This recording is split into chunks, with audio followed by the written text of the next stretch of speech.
Este es nuestro editorial de la semana. Unos minutos cada domingo para que podamos reflexionar sobre nuestra realidad, tanto natural como espiritual.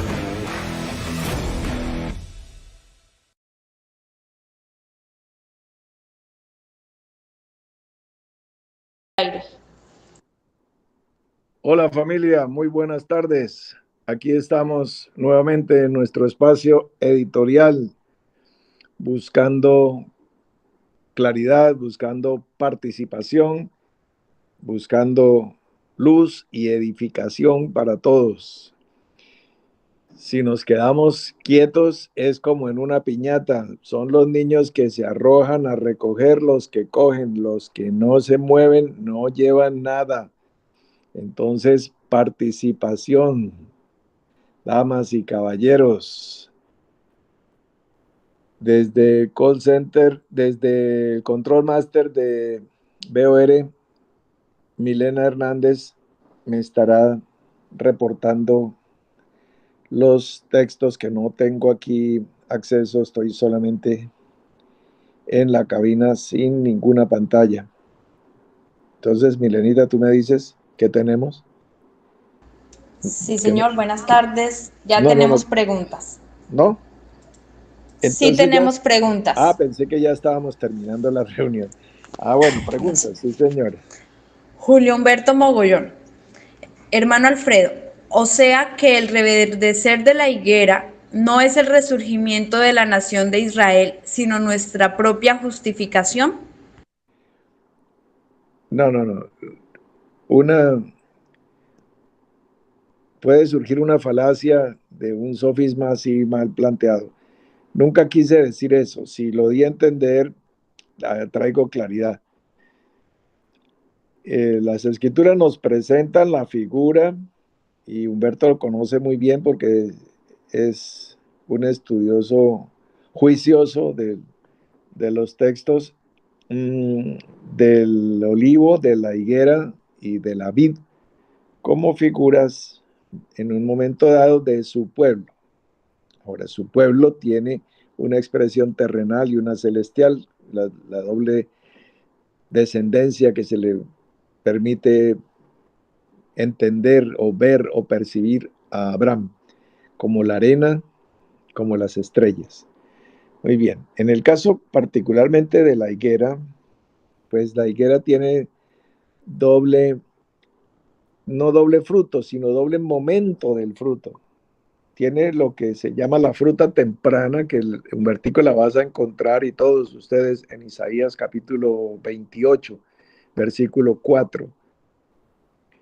Y eso es lo que conocemos nosotros como las brevas. Se arrancan, se cosechan, digamos así, se cocinan, se rellenan de arequipe y esas son las famosas brevas con arequipe, por ejemplo. Pero los higos no son verdes, los higos ya son oscuros, es una tonalidad diferente y un gusto muy diferente porque no es un fruto verde, sino el fruto maduro. Pero, o sea, hay una doble fruto, ¿no? Como Efrata. Entonces, sí representa el resurgimiento de Israel nuevamente como Estado, como nación, otra vez a partir de 1948 la vemos reverdecer. Y estamos a 7 años de, del ciclo de los 80, que son los más robustos, o sea, antes de que se completen los 80, o sea, antes de 7 años, inclusive no estamos a 7 años, estamos a 6 años, 9 meses. Antes de 6 años y 9 meses estaremos, no habrá pasado esta generación antes de que todo esto acontezca, o sea, esto va a suceder antes. Bueno, es lo que plantea Jesús en el Evangelio, eso es Mateo capítulo 24, versículos 32, 33. Entonces, son las dos cosas, no es una o la otra, sino las dos. Es como brevas e higos. Entonces, o como la doble venida de Elías hará volver el corazón de los padres hacia los hijos y de los hijos hacia los padres. Ahí estamos. Sí, señora Milenita. Nemesio Dávila. Buenas tardes, amado Señor. Podemos afirmar entonces que la maldición a la higuera va más allá de no tener fruto, sino consecuencia de haberle proporcionado cubierta al Adán terrenal. Por supuesto, por supuesto. Es que ustedes van a ver que generaciones después de que un pueblo no deja pasar a su pueblo elegido, entonces el Señor está diciéndole, por cuanto no los dejaron pasar, entonces no los vamos a perdonar y vamos a cobrar venganza, etcétera, etcétera. Sí, ahí la enseñanza es que el Señor, como dijo, tendré misericordia del que tenga misericordia. Entonces, Rahab ocultó a los espías en Jericó.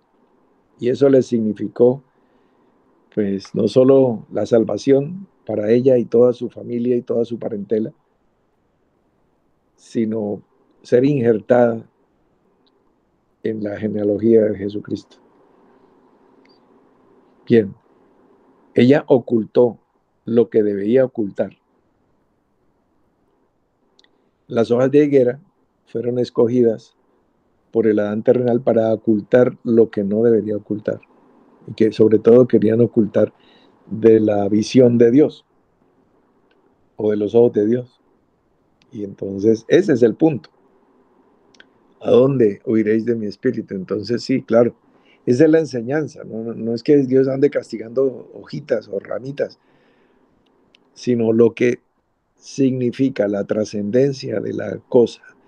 Entonces, ¿qué significa sentarse a escuchar murmurar de una persona, hablar mal de una dama, que quién sabe cómo, por qué ha prosperado tanto, eso quién sabe con quién se está metiendo, o de un caballero, quién sabe en qué negocios anda metido, o sea, sembrando cizaña, prestarse a oír eso y ocultarlo, es hacer las veces de las hojas de la higuera. Y entonces no estamos para eso. No prestamos el oído o decimos, vamos, caminen, si lo que estamos hablando es de edificación, vamos a hablarlo delante de personas mayores que nosotros en el espíritu. Y verás que cómo desaparecen como por milagro los comentarios, por lo menos en tu entorno. ¿Ves? Yo me maravillo porque las personas no llegan a mi presencia con chismes o con murmuraciones. ¿Por qué será? Y personas me dicen, no, es que fulanito me dijo. Lo que me preocupa no es que fulanito te haya dicho, lo que me preocupa es que tú estés ahí. ¿Cómo estarán de sucios tus oídos para que se te llenen de moscos? ¿Ves? Ese es el punto. Una caneca de basura siempre va a tener moscos. Una bolsa de basura siempre va a tener moscas, moscas, moscas. Belcebú es el señor de las moscas. Un jardín de flores siempre va a tener abejas. ¿Sí? Los dos son insectos, los dos vuelan, los dos son parte de la naturaleza, pero hay una diferencia. Los unos son portadores de vida y los otros son portadores de enfermedades. Entonces, claro que sí, tenemos que presentar nuestros miembros en sacrificio vivo y en ofrenda voluntaria, para lo que sea de vida, de edificación. Gracias, Humbertico, gracias, Nemesito, por estar ahí en la línea. ¿Quién sigue? Clara Rojo. Si hasta ahora voy a comenzar a ocuparme de los negocios del Padre, ¿quiere decir que lo he hecho antes que de hoy, en lo que llamaba la obra del Señor, fue un trabajo en el ego enaltecido? Bueno, no puedo afirmar ni negar lo que estás diciendo, pero sí puedo decirte que ningún trabajo en el Señor es en vano. El, el enaltecimiento del ego es, es una, es una constante. ¿Sabes dónde reside la muerte? ¿Dónde vive? La dirección. Yo tengo la dirección, por si quieres ir a visitarla a su casa. Cualquiera que quiera ir, no solamente Clarita. ¿Dónde vive la muerte? La muerte vive ahí en la calle Ego con carrera Ego, esquina, ahí. Ahí reside. Entonces, de ahí sale pues todo desacierto, todo error, toda falla. Lo que nosotros llamamos el pecado viene de ahí. Y ahí, entonces la paga, es muerte. Entonces, sí, señor, no que sea en varios, seguramente en muchos momentos, yo creo que todos ustedes me escucharon decir que yo me descubrí a mí mismo con una cuota de ego, diciendo, cómo me gustaría que aquí estuviera la hermana Nora, eh, en casa donde estamos viviendo actualmente con la hermana Paloma y mi hija Elvira, eh, frente al mar, ya que la hermana Nora siempre le gustó vivir a la orilla del mar, pues, desde que recién casada con su esposo Jean Garnier.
Hola, tuvimos una pequeña falla de tipo técnico, pero aquí estamos para poner el replay. Un momentico, rebobinamos. Ya rebobinamos, entonces volvemos a decir, el engañoso es el corazón y perverso. Les decía que ustedes me escucharon, uh, que dije hace una semana tal vez, cómo me hubiera gustado que mi madre estuviera en los jardines de la finca Casablanca, a ella que le gustaban tanto las matas y los árboles y las orquídeas. Y cómo me gustaría que la hermana Nora hubiera estado en la casa donde estamos actualmente viviendo con la hermana Paloma y pudiera ver el mar al amanecer, etcétera. Pero me encontré con que sí hay generosidad, sí hay amor, pero también había una exaltación del ego. Hay que estar muy atento y muy vigilante. Y te lo digo yo que he trabajado eso por décadas. Entonces, no, alguien que lo lleve trabajando unas semanas, pues no lo va a, a liquidar así como así. Mm, pero sí podemos, aunque siga vivo, que no esté en el trono, eso sí podemos lograr, que es subyugarlo. Hay que hacer morir lo terrenal en vosotros, pero antes de llevarlo al cadalso, por lo menos vencerlo. Y antes de vencerlo, por lo menos enfrentarlo, y antes de enfrentarlo, por lo menos bajarlo del trono. Lo que sí podemos impedir es que gobierne nuestra vida. Debe ser el rey quien debe estar sentado en el trono, ¿no? El Cristo, no el anticristo. Entonces, eso sí podemos hacer. Como dijo Martín Lutero, no podemos evitar que las aves vuelen sobre nuestra cabeza, pero sí podemos evitar que desciendan y aniden en nuestra cabeza y pongan sus huevos y se empollen ahí. Y nosotros ahí quietos dejando un nido como si fuera nuestra gorra, nuestra cachucha, nuestra cubierta, un nido de pájaros. No. Entonces esas aves son como las potestades del aire y no podemos impedir que pasen, vuelen. Un pensamiento se puede cruzar, bueno, pero no es el que te gobierna. Una cosa es tropezar y caer, y otra es los que practican el pecado. Los que practican el pecado son como los que practican un deporte. Se levantan temprano, tienen una dieta, tienen un régimen, porque son practicantes de lo que sea, de taekwondo, de natación, de hockey, de lo que sea, de atletismo. En estos días, la hermana Liliana Mora anda corriendo varios kilómetros todos los días porque dentro de 5 días participa en la media maratón de Bogotá. Entonces va a correr 21 kilómetros. Entonces está entrenando. ¿Por qué? Porque ella practica el running, lo practica, ¿sí? Es diferente de que si tú vas caminando por el campo y un toro bravo se te viene detrás, pues tú sales corriendo quizás más rápido que, que nuestras amigas atletas. Quizás les ganes, quizás corras más, pero del susto, pero eso no te hace practicante del atletismo, te hace un luchador por la supervivencia. Lo mismo con el pecado, una persona se puede caer, pero otra cosa es practicar cuando todo lo fragúa, lo prepara, dice, bueno, yo le pongo la cita, yo le hago la llamada, yo le apago la luz, pues eso es ya pericia. Eso ya es experticia, eso ya es una maestría en pecado. Y otra cosa es el accidente, un accidente automovilístico, eso. O hay personas que practican estrelladas y trabajan en Hollywood. Entonces tú ves las películas donde boom, boom, los carros salen dando botes. ¿Quién hace eso? Pues bueno, pilotos expertos que practican las acciones de riesgo. Sí, entonces espero que te quede claro, mi amada Clarence. Siguiente, mamita Milenita, gracias. Mariluz Mogollón tiene 2 preguntas. Una por Hermano una, Alfredo, la primera nomás, y sí, después miramos. antes de la palabra de anoche, concebí en mi mente que podía participar o hacer los negocios del Padre fuera de este tabernáculo, de mí, y no que aquí comenzaban los negocios del Padre. Si esto es así, entonces el trabajo diario desde lo visible y obvio hasta lo más recóndito de mi ser para la santificación de mi vida es el primer negocio del Padre del cual me debo ocupar. Sí, ese estuvo rápido. Por supuesto que sí, Mariluz. Primero tenemos que trabajar dentro de nosotros, porque un ciego no puede guiar a otro ciego. Entonces, primero se limpia la parte de adentro del plato, porque ahí vamos a servir nuestro alimento. Primero se limpia la copa en la que vamos a servir el vino por dentro, claro, por fuera también. El arca tiene que ser calafateada por dentro y por fuera, así está escrito en los días de Noé, primero por dentro. Si solamente hacemos un maquillaje externo, eso es lo que enseña la religión, que la falda esté 4 dedos por debajo de la rodilla, no importa cómo esté el corazón. Pues por favor, eso es una, un maquillaje, un sepulcro blanqueado, una hipocresía. No. El punto es adentro, los buenos hábitos y las buenas costumbres. Y, y buenas costumbres no necesariamente tienen que ir de la mano de actitudes mojigatas o algo, no, ni libertinas tampoco, sino una vida cristiana normal como lo plantea Watchman Nee. Bueno, y la segunda, Y es Mariluz. esa santificación efectiva, legal, veraz y sincera, sin tibieza, la que me lleva a la fructificación y al testimonio que redunda en multiplicación real. Absolutamente sí. No, pues qué alegría y qué refrigerio ese tipo de preguntas, porque al formularla está incluyendo la respuesta y está demostrando con su pregunta mm, el conocimiento y el entendimiento. Esa es básicamente la mayéutica aristotélica. Usted está sacando a la luz el conocimiento. Ese es como el parto. Entonces está dando a luz que sí entiende, que sí entendió. Es una pregunta de que le confirma a ella y le contesta a muchos si le pusieron atención. Muchas gracias, Mariluz. ¿Qué más tenemos?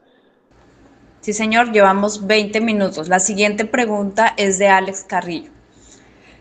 ¿Qué se debe conocer o qué requisito debo cumplir para poder permanecer en el camino de Abraham que conduce a dar fruto y a la promesa de la multiplicación No, y no caer en el... espera, me perdí. Otra vez, otra vez. Es que no toda pregunta compleja está bien formulada. A ver, despacito. ¿Qué ¿Qué se debo, debe conocer qué se debe conocer para? o qué requisito debo cumplir Ese ya es otra cosa. para, para Para. poder permanecer en el camino de Abraham que conduce a dar fruto y a la promesa de la multiplicación y no caer en el camino del primer Adán?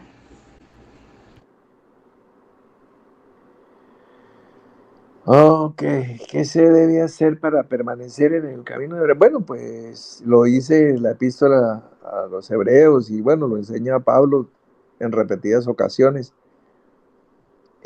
Abraham creyó y le fue contado por justicia. Entonces, ese punto es fundamental. O sea, primero pues lo que le dice la palabra al Adán terrenal, fructificar y multiplicaos. O sea, pará y rabá.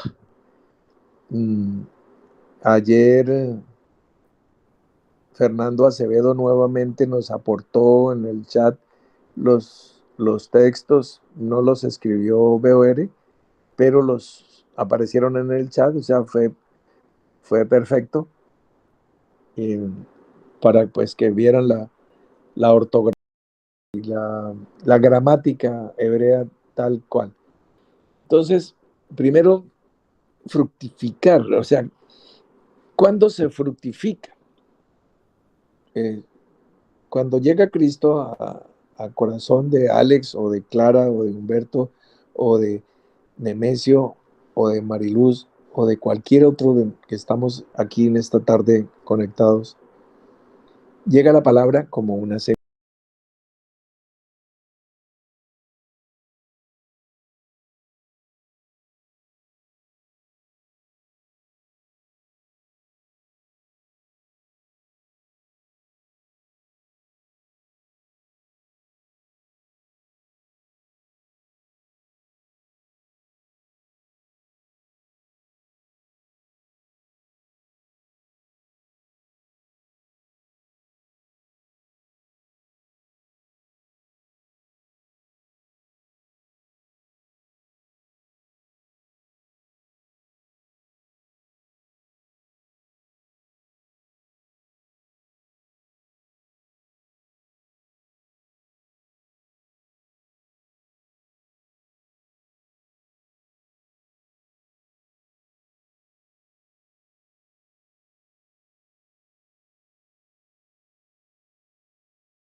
Volvimos a tener una pequeña interferencia. Bueno, deben ser las tormentas solares que están afectando las comunicaciones, pero igual.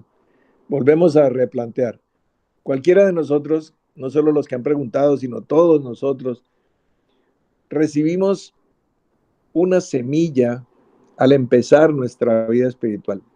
Una semilla, lo mismo que nuestra madre recibió una semilla de nuestro padre, pero eso en sí mismo no es el fruto. Eso empieza el proceso de fructificación, que es el proceso de gestación. Pero ¿cuándo culmina su fase final? ¿Cuál es el objetivo del embarazo? El parto. Y una vez dada a luz, ya nacimos, ya estamos en los brazos de nuestra mamá. Ahí no termina la película. Ahí empieza la segunda temporada. ¿Cuál es nuestra vida de este lado del velo? Antes estábamos detrás del velo, en el vientre de nuestra madre. No podíamos percibir los olores ni los colores. Ahora sí. Ahora estamos de este lado del velo y tenemos una experiencia de alcanzar a despertar nuestra conciencia antes de que se acaben el número de los latidos de nuestro corazón. Ese es el juego. Listo, ¿quién quiere jugar? Yo, dijimos todos y aquí estamos.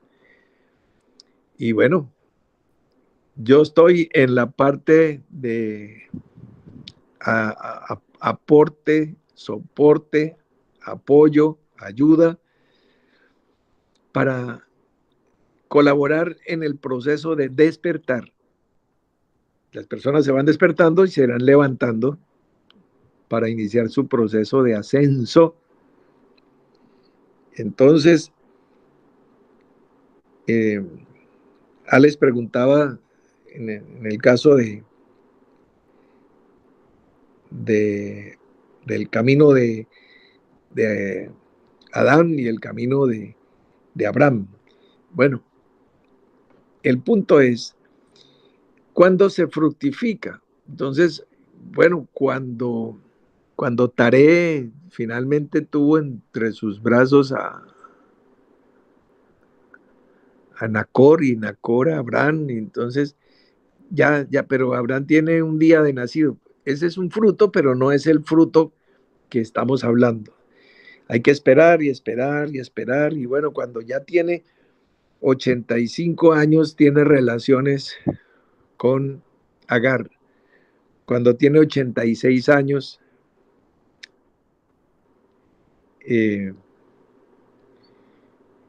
nace Ismael y lo circuncida.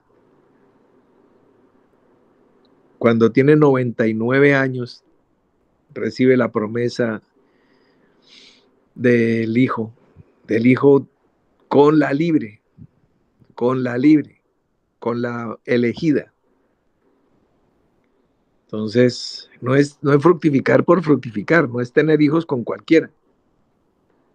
Entonces, ahí estamos.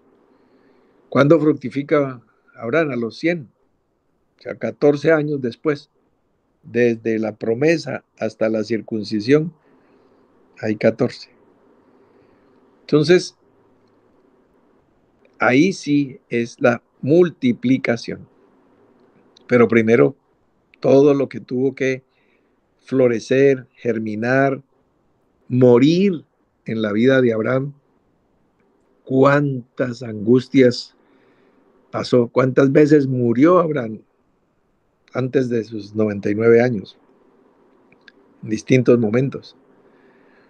Bueno, ahí está el relato, ustedes lo ven. Y ese es,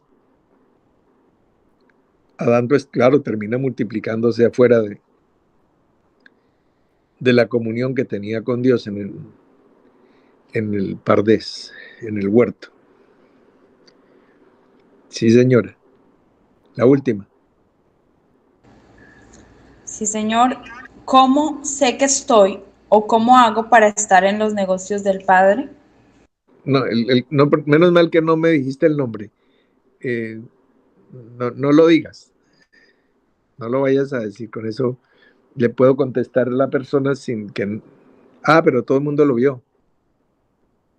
Está en el chat. ¿Sí? Sí, señor, sí, señor. Bueno, ¿quién preguntó? Pues solo yo no sabía. Pedro Villarreal. Pedrito, bueno, tienes que poner atención. Traté de cubrir la desnudez de mi hermano, pero salió corriendo como el joven que huyó. Salió corriendo desnudo. Pon atención, pon atención. Hemos contestado todo el tiempo eso, a no ser que la pregunta llegó antes de las respuestas. Esa sí sería. Pero si hasta ahora está preguntando, es no haber puesto atención a todo lo que hemos hablado. Son las 6:30. Perdimos un par de minutos por problemas técnicos, pero bueno, estamos haciendo la acción lo más dinámica posible. Un abrazo para Pedrito, un abrazo para todos los que participaron preguntando y a los que participaron poniendo atención y todos los que están conectados. Bendición del cielo para sus vidas, para sus hogares, sus negocios, sus ministerios, sus padres, sus hijos, para todo lo que haya en su corazón. Que Dios lo bendiga grandemente y podamos tener una semana de edificación. Mañana tenemos nuestra doble porción devocional por la mañana y testimonio en la noche.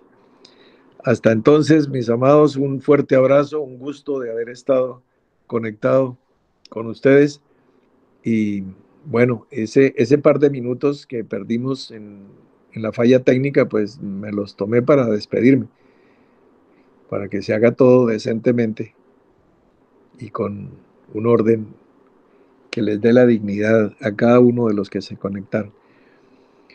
Entonces, fuerte abrazo, feliz resto de noche o de madrugada para los hermanos que están conectados desde Europa, etcétera. Hasta mañana.